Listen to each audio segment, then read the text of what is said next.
I've had to do a lot of reconciling between because my parents were divorced and so were hers. And so it was like the belief system that we created about what that means for us growing up, I guess. I projected that.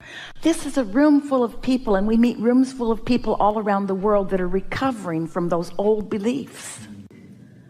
In other words, so many beliefs of dependency. When there is an encouragement of dependency on other humans, that gets off on the wrong foot right from the beginning, because what it says is everybody's got to live out their full life, and nobody better die until I'm done needing you, and don't take your attention away from me, and don't be excited about anything else other than me. There is nothing about that is in vibrational alignment with what any one of you came into this life experience to live. Your children, when they are born, they're saying, yay, I get to come into this life experience and figure out my own way. And then they get here and their parents say, I will decide everything for you. And as soon as they're able to understand that, they begin balking at that. You're not the boss of me. I don't have to do what you say. You can beat them into submission, both emotionally and otherwise in time, but everything about who they are goes against the notion that you have a responsibility to join forces with some other person for any other reason other than to give them an avenue into this physical life experience. It helps that the two of you got together. That doesn't mean that they're not loving families and loving relationships, but having a divorce doesn't mean that they're not still loving families and loving relationships.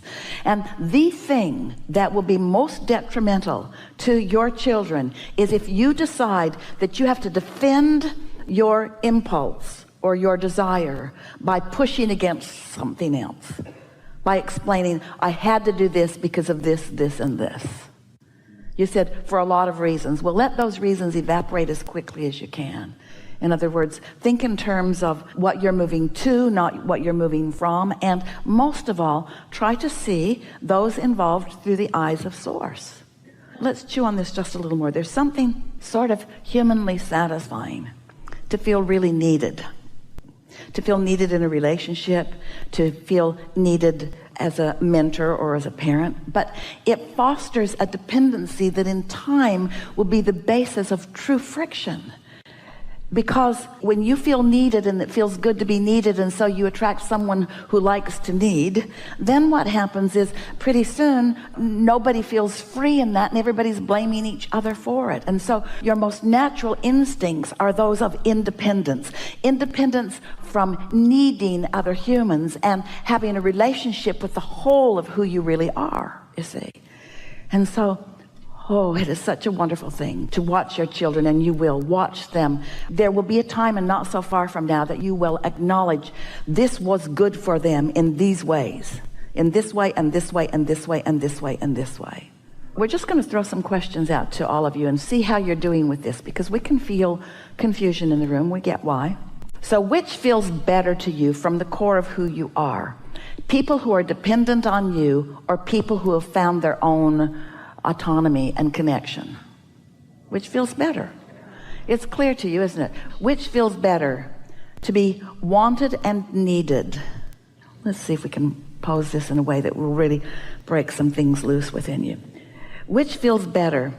To be needed and wanted, because we're not making too much separation between those two, between being needed and wanted and being loved. Which feels better? To need or to love? Which feels better? To expect a positive outcome or expect a negative outcome? Which feels better? To see weakness or to see strength? Which feels better? To see stability or to see instability? You know from your own life experiences what feels best to you. So when you stumble on a thought that's fostered from a belief, and some of those beliefs go way back, and you feel discord, just stop and say, what is this discord about? And what will come to your mind, if you're in the vicinity of alignment, what will come to your mind is, the reason it feels like this is because this is an old belief. This is a belief that is fostered by a world that wants to encourage dependency for the small satisfaction that there is in being needed. What a big price you've been paying for that small satisfaction in being needed. Do you really want your children to need you, or do you want them to stand strong and just adore life, adore their life, adore you, adore their mother? In other words, don't you want that? And none of that's on the table. This is not either or. Stay and ruin their lives, or go and ruin their lives. You're not in charge of whether they have a good life or whether they don't have a good life. You're in charge of whether you do, and you teach by the clarity of your example. So if you make a decision that you're going to go, and then you go and you feel guilty, or you go and you worry about them, then what example are you offering? But if you go and you stay in alignment, and you go and you still love yourself, and you go and you still love their mother, and you go and you still love them, what example are you setting?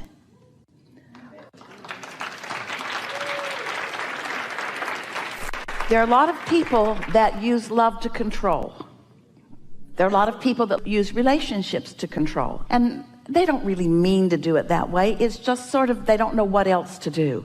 But when you've tasted the sweet nectar of alignment, of really loving you, friends, you've got yourselves in quite a bind, because so many people around you have different ideas of how you should live. So you know what you become? You become guarded and deceptive.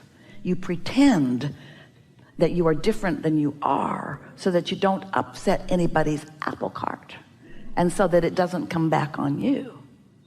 But when you are tuned in, tapped in, turned on, and you're in love with life, and you've got source energy flowing through you, and your timing is such that you just say the right thing at the right time, and you feel good, and you rendezvous with those who are in harmony with you, you live happily ever after. And it's their job to do the same for them.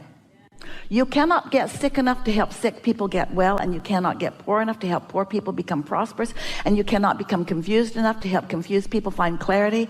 You cannot become unhappy enough to help unhappy people become happy. All you can do is tune to the fullness of who you are and radiate that outward, and those who want some of that will gravitate to you, and those who are in some other vibrational thing will gravitate from you. It's not your job to uplift the world. It's your job to uplift yourself. And in doing so, others who are in the vicinity will be uplifted also, you see. Yeah. We think it is an interesting thing that humans, you put yourself in boxes and you say, this is the box of happiness. Let's call it marriage. And this is the box of unhappiness. So this is the way we would like you to look at this from now on. So here is all of humanity. And humanity is sometimes deliberately and knowingly, but mostly accidentally and by default. They've defined themselves in different categories. So there's Republicans and Democrats, and there's gay people and straight people, and there's married people and single people, and there's every distinction that you can imagine. There are piles of people, and they get together in their piles, and they feel self-righteous about the pile that they've defined and critical of almost all the other piles.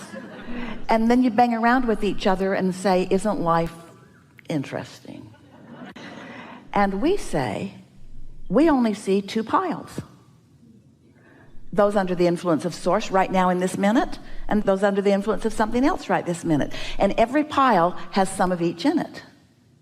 And so if you just decide that you're going to be tuned in, tapped in, turned on, regardless of married or divorced, or regardless of this or that or the other, if you decide that you're going to be all that you are, the law of attraction will bring to you, because of the consistent vibration that you are emitting, what's a vibrational match to you, you see. And you can stop the futile, pretentious hypocrisy of pretending to be a whole lot of things that you have never wanted to be for the sake of those who haven't figured out how to make their own life work.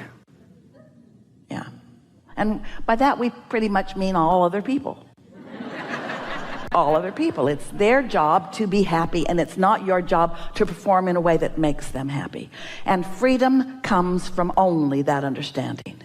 You're so free you can choose bondage. You're so free you can choose a thought that aligns you, or a thought that causes a tug of war within you. But you will never find a philosophy or a way of life that is offered by any group of people, that as you follow it right down the line, it will bring you utter happiness. There is nothing like that. That's not what you came for. You didn't say, I'll come into physical experience and I'll figure out who's right and wrong, and I'll join the groups that's right and condemn the groups that are wrong. People act like that's what their assignment was, but it's certainly not what they intended. You came to live happily ever after.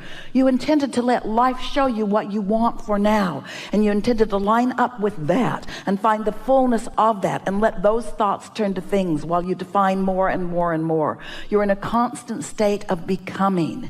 And unless you allow yourself to become, you will never feel satisfied. And almost everyone will resent every single person that they feel is holding them back. Do you know? I'm gonna say it again. How you doing out there, by the way?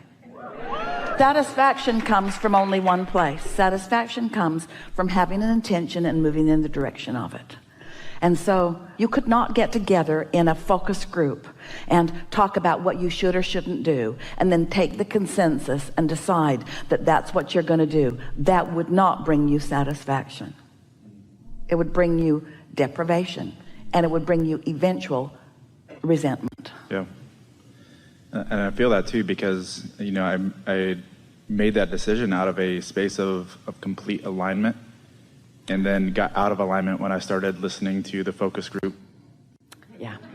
You know, this is going to sound strange to you in this context, but it's what we call buyer's remorse.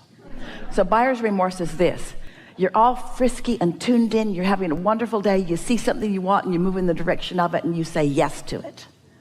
And then you get out of the vortex, you get back into the humdrum of work, you start feeling the deprivation of enough, and you lose it.